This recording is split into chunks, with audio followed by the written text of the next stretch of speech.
After later part, I will talk from Oppenheim and Schaefer.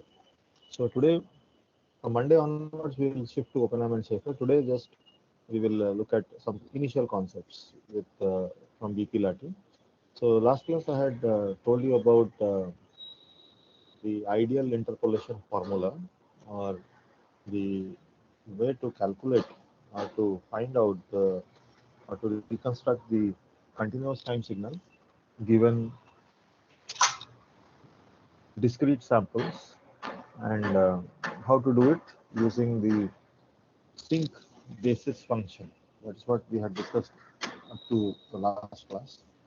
So just to clarify some of your queries, so this is the full name of the sampling theorem that you may have come across in your signals and systems class. Are you all able to see my slide?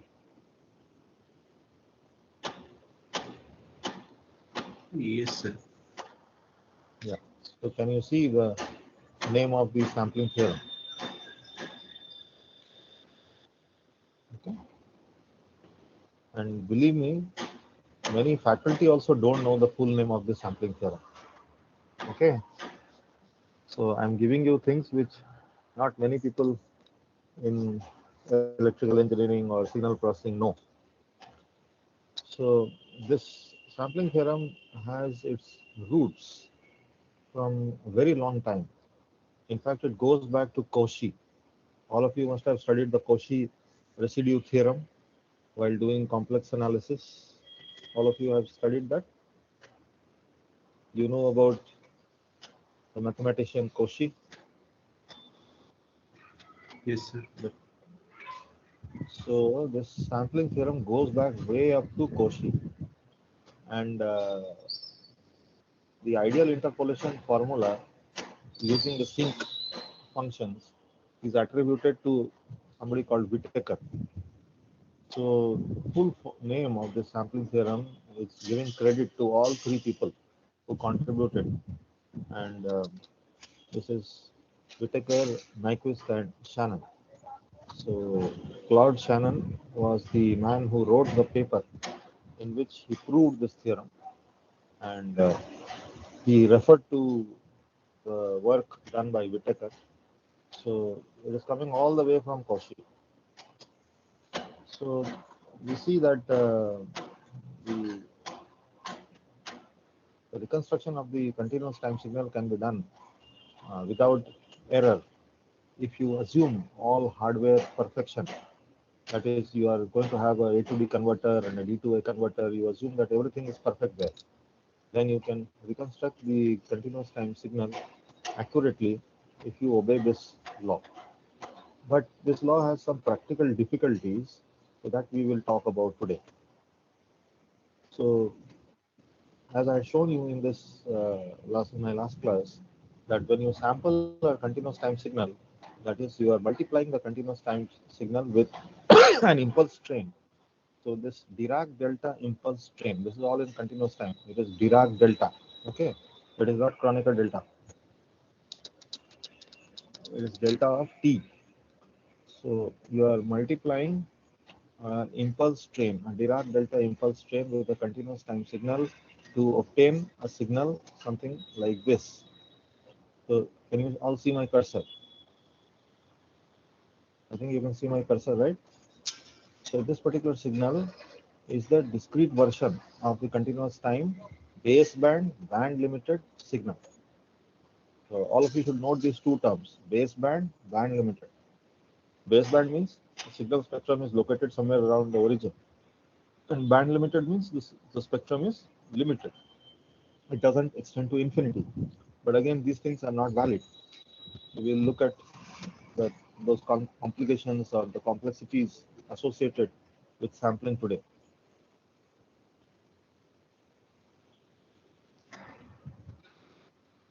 Okay.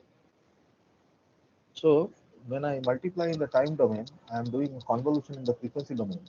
So I'm doing a convolution with the Fourier series of this Dirac delta impulse train. So the Fourier series of the Dirac delta impulse train is given like this. So I will do a convolution of the frequency representation of this Fourier series. Okay, the Fourier series is represented here,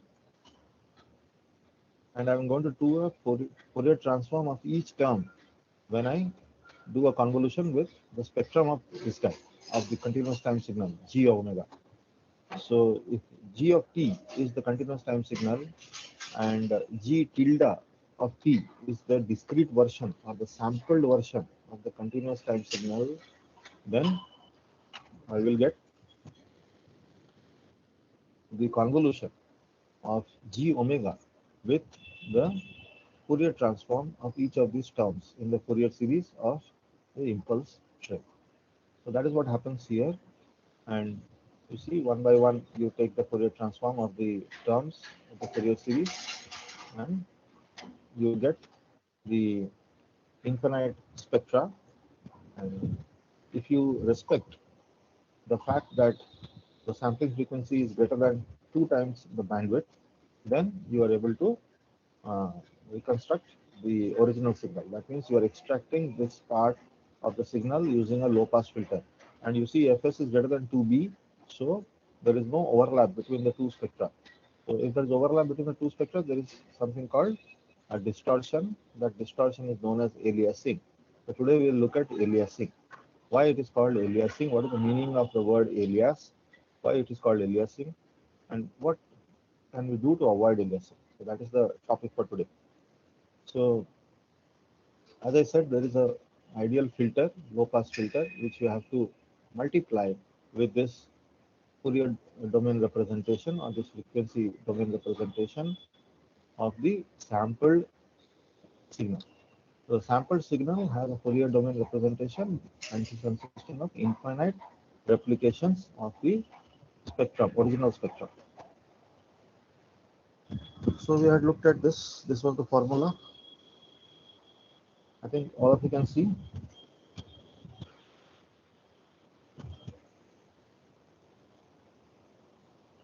Now can you see everyone? Yes, sir. So G tilde of t is the sampled signal in the time domain, and G tilde of omega is the infinite spectra in the frequency domain.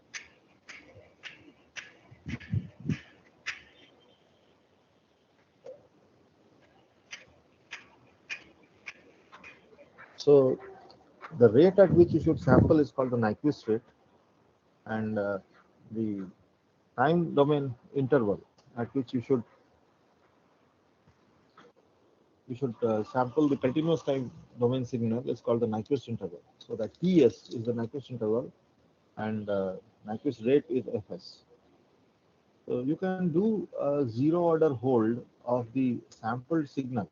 So if you see here, uh, this is an approximation of the continuous time signal. So suppose you take the middle value of the gate pulse, which is shown here, as the value of the or the amplitude of the discrete sample, then you can do a zero order hold and you can try to get a staircase approximation of the original signal.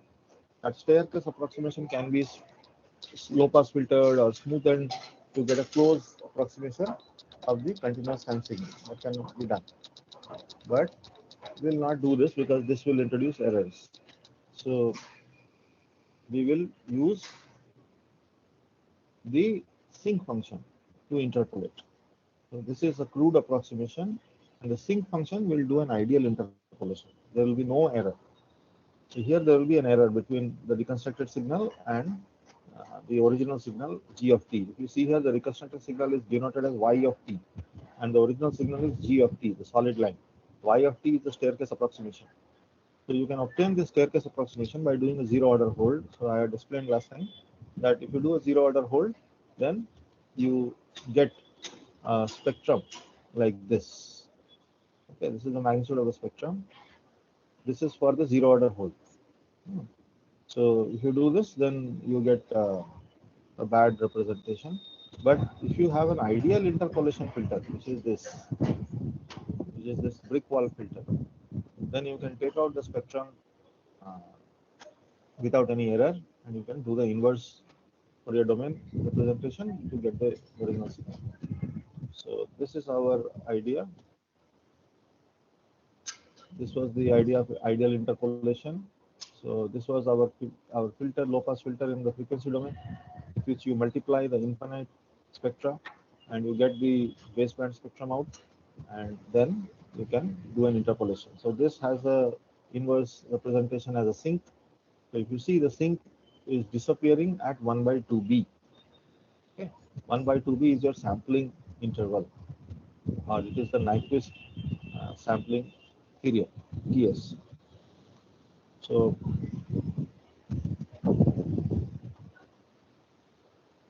this is your final reconstruction using sink functions. So at exactly the next or the consecutive discrete samples, the sink function is exactly 0. So there is no contribution from the sink centered at one particular discrete sample to the sink centered at another consecutive discrete sample. Do you understand this? So please read this line. Each sample in G tilde t being an impulse generates a sink pulse of height equal to the strength of the sample. So this process is as the zero order filter only, similar to the zero order filter, but here instead of the gate pulse, you have the sink pulse. At the center, you don't have a gate pulse here, just like you had a zero order hold here, where you had the gate pulse. So you had these gate pulses, whereas now you have sink pulses. At the center of the sink pulse, there is this discrete sample. And h of t is equal to 0 at all Nyquist sampling instants, t equal to plus minus n by 2b, except at t equal to 0. If this property, this interpolation becomes ideal interpolation. There is no error between the reconstructed signal and the original signal g of t. This is why it is called ideal interpolation. Okay. So I hope this first part is clear. This is what we had discussed in the last class. And I had shown you this particular formula. That is, you are using the sink pulses, h of t minus kts, where h is the sink function, and you are multiplying g of kts with individual sink functions, which are translated, and you obtain this formula, which is the ideal interpolation formula, which is also called the Whittaker-Shannon interpolation formula.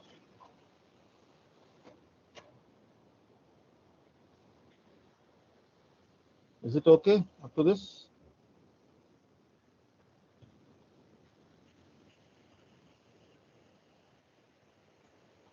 Yeah.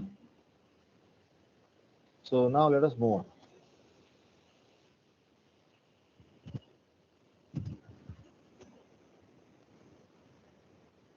So what are the practical difficulties of applying this brick wall filter in the frequency domain to extract the baseband? So this is our G tilde of omega, which has all this infinite spectra, and I'm going to overlay this brick wall low pass filter on this infinite spectra, multiply them, and then get out the inverse Fourier domain. That will give me the original signal.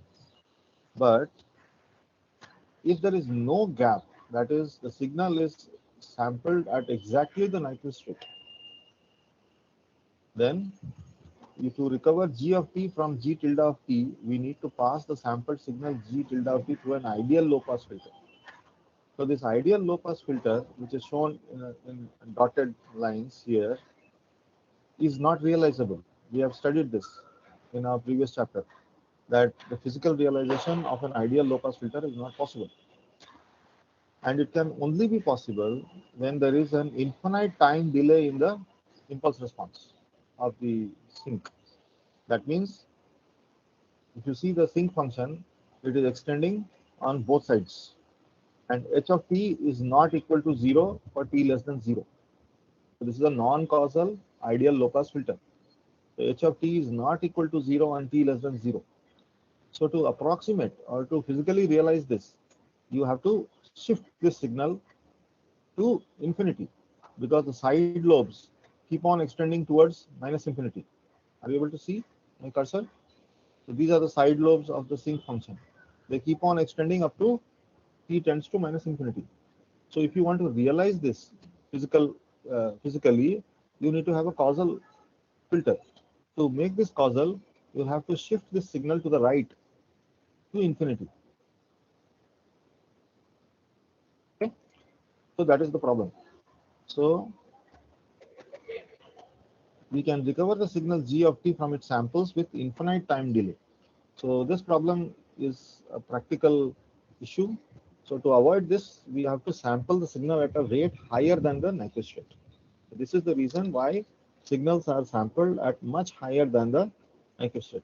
Our fs is greater than 2b, that means omega s is greater than 4 pi b.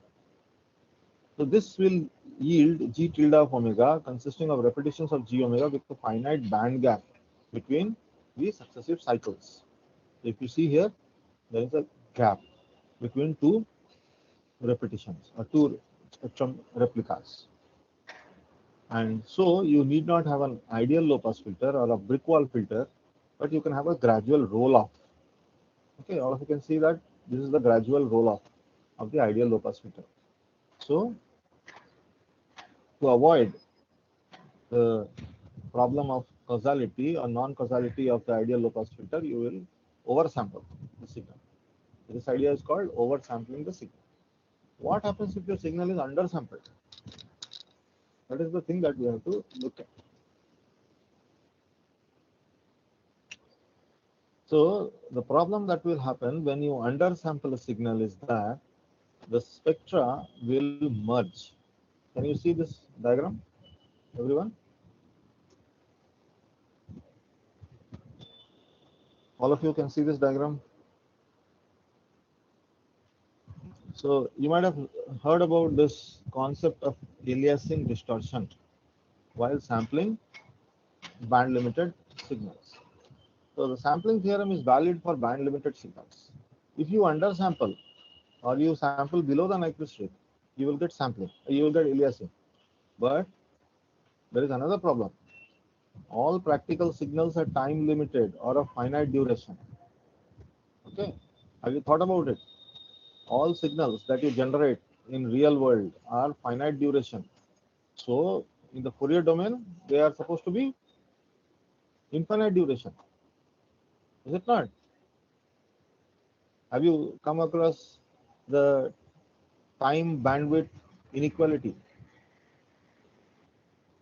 in signals and systems? Have you been taught this? Anyone? Please respond. I'm trying to bring an important concept here. Has anybody heard about the Heisenberg uncertainty principle in physics, in your plus 2 physics? Position and momentum of an electron. Have you heard about that? The Heisenberg uncertainty principle. Anyone? Can you respond, please? And has anyone come across the Heisenberg inequality for signals and systems? Have you seen that equation?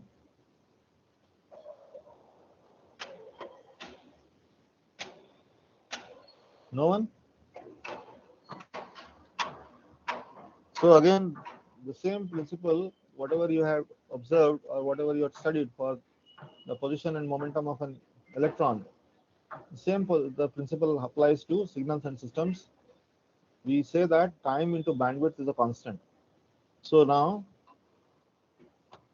if you see here, our signals are of finite duration.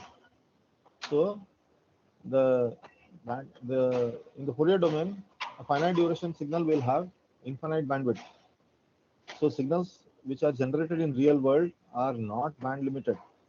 So the Shannon sampling theorem that you are thinking that applies to real world signals actually doesn't apply. The sampling theorem is a mathematical idea. It is valid only for band limited signals which exist in ideal world. which is an ideal construct. It is not practical. All practical signals are time limited and of finite duration. So the signal cannot be simultaneously band limited and time limited. Okay, this is one of the most important ideas in signals and systems. So again, you have something like Heisenberg's uncertainty principle. So if your signal is time limited, then it is not possible to localize it in the frequency domain. That is, it is extending from minus infinity to plus infinity in the frequency domain. If you are able to localize it in the frequency domain, then it is not possible to localize it in the time domain. So all practical signals which are time limited are non-band limited and have infinite bandwidth. So aliasing will happen. Aliasing will definitely happen whenever you sample a continuous time signal. Now, what is exactly aliasing? What happens in aliasing? So, because of this infinite bandwidth, there is spectral overlap between the infinite spectra in the frequency domain of a sampled signal. So, because of the overlapping tails, G tilde omega no longer has complete information about G omega, and it is no longer possible, even theoretically, to recover Gt from the sampled signal G tilde t. Okay. Now, if you pass this particular spectrum, G tilde omega, now you see the spectrum is not the original spectrum. Can you see my cursor, everyone? The original spectrum is this. And now, because of overlap, you are getting a spectrum which is this. Can you all see my cursor? I'm not able to hear anyone. Can somebody speak? Yes, sir. Yes, So sir. this is your recovered spectrum,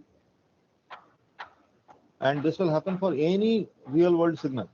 You will always get aliasing. Okay, because of that uncertainty principle. Any time limited signal is infinitely is having an infinite bandwidth, is not band limited. So you are going to get aliasing. So you will only get this recovered spectrum. You are not going to get this guy. Okay. So the spectral overlap will happen. What will happen due to spectral overlap? Let us see. So if a sampled signal is passed through an ideal low pass filter, the output is not G of omega, but a version of G omega distorted as a result of two separate causes. So now suppose you extract using a low pass filter this part of the spectrum, the baseband part. What you are recovering is not the original bandwidth or the original spectrum G of omega. You are recovering a distorted version of it. So what is the distortion that is caused by aliasing? Let us look at it. There are two things which happen in aliasing. First thing is the tail of G of omega beyond mod f greater than fs by 2 is lost. So you see here, this is the frequency fs by 2. This is called the folding frequency. So this is a folding frequency. All frequency components beyond this fs by 2 are lost because of the low pass filter. You will apply a low pass filter from here to here, fs by 2 to minus fs by 2. So that low pass filter will cut out all frequencies beyond the folding frequencies. Okay, you see here, this is the low pass filter. It is exactly here. Let's show you. So this low pass filter is here, 2 pi b.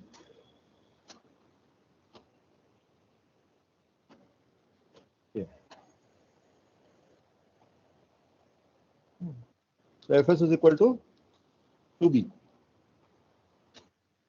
and your filter is cutting off here. This is b, that is fs by 2.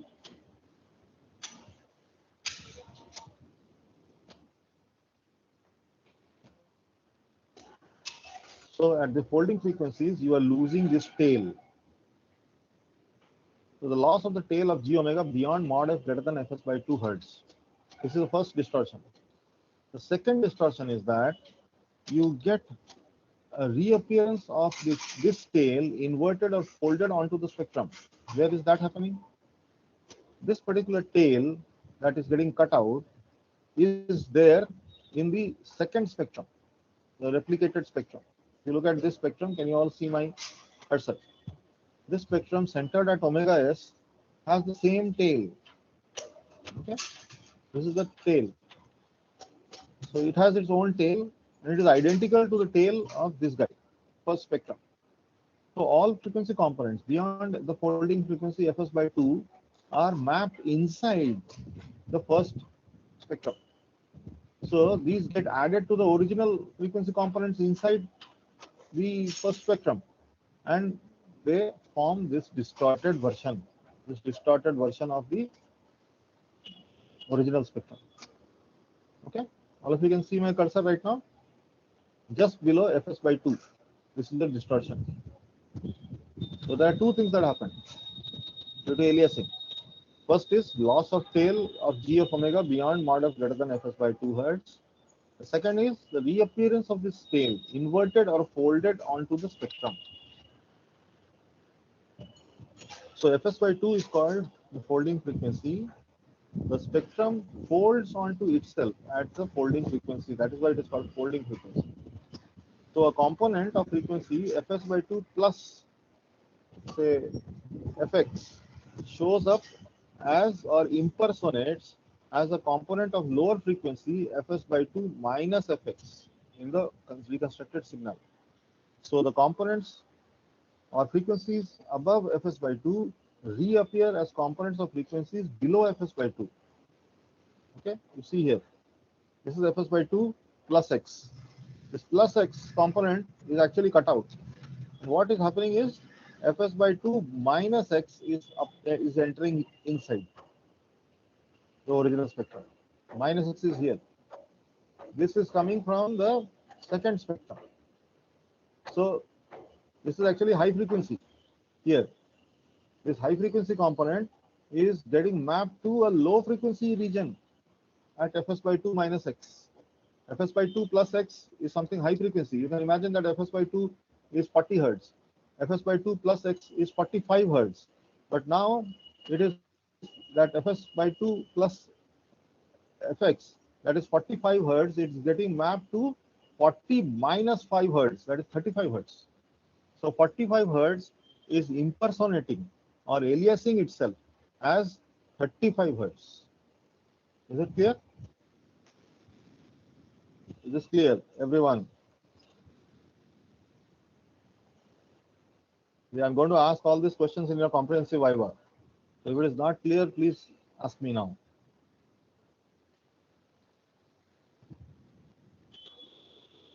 So fs by 2 plus fx shows up or impersonates as a component of lower frequency fs by 2 minus fx in the reconstructed signal. So components or frequencies above fs by 2 reappear as components of frequencies below fs by 2. This tail inversion is known as spectral folding or aliasing. This tail inversion is called spectral folding or aliasing. So in aliasing distortion, we are not only losing all the components of frequencies above fs by 2 hertz, but these very components reappear aliased as lower frequency components. Therefore, this destroys the purity of the lower frequency components also.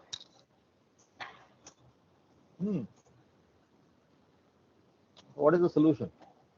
So what should we do to avoid this spectral overlap and this spectral cutting? Okay. So the best thing that you can do is to use what is called an anti-aliasing filter. So what will an anti-aliasing filter do? And what is an anti-aliasing filter actually? So the anti-aliasing filter is a pre-processing technique. Before you sample a signal, or before you actually sample the continuous time signal, you are doing a low pass filtering of that signal. That means you are removing all frequencies higher than fs by 2. So you look here, you are cutting out this entire tail in the original continuous time signal before sampling. So the signal which you sample doesn't have frequencies above fs by 2. So the first distortion is over. If there is no tail beyond fs by 2, then the first distortion doesn't happen.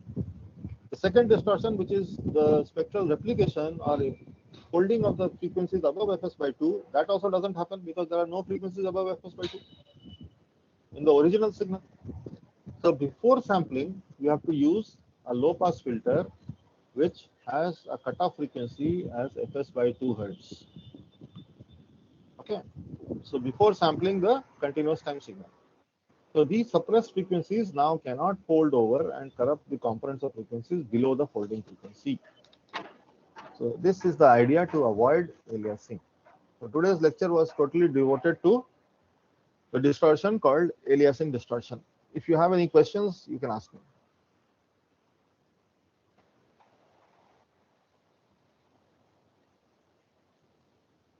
Anyone? Till now, if there is any question.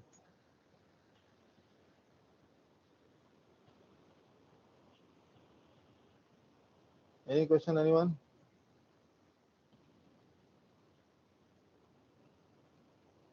I'm not hearing anyone. There are hardly 40 people, less than 40 people out of a class of 100. And not a single question from anyone. Online classes are very comfortable, isn't it? You just have to turn on your mobile and then you disappear.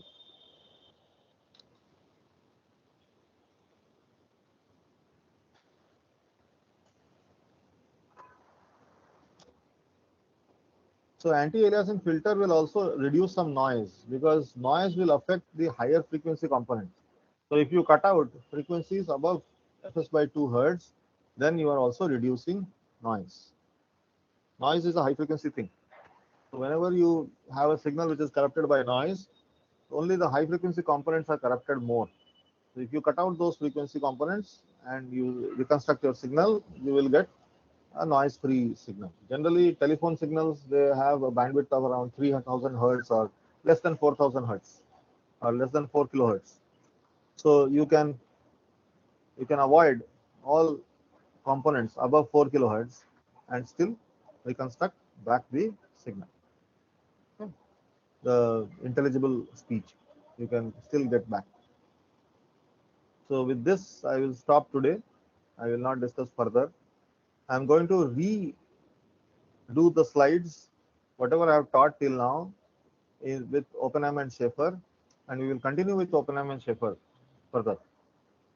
So in the next class, I will introduce the notation from Oppenheim and Schaefer and just skim over whatever I have taught till now from Lati and then continue with Oppenheim and Schaefer. Lati has all this description, which is not there in any other book. Okay? So those of you who have the Lati book, any book by Lati on signals and systems, he has the chapter on sampling and he has this description. So you can refer to that book. That is an amazing book written by an Indian. He is VP Lati. He is an Indian, although he is in US, but he is an Indian. He has written an amazing series of books on signals and systems. So you should read his books, and particularly the sampling chapter is very beautifully written. This description of aliasing is not there in any book. Okay, that is why I taught from here. I don't know how many of you have understood the idea of aliasing and what is the concept of anti-aliasing filter. So those of you who feel that they should go back and read Lati, they can download the book and read. Everything is available online.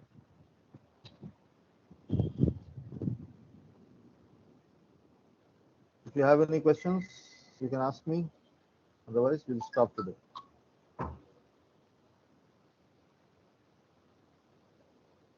And by the way, your end semester exam syllabus is the full course.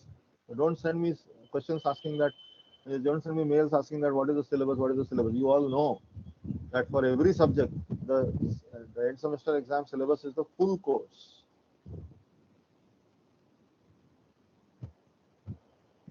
Okay. If you have any questions, you can ask me. Otherwise, I will stop.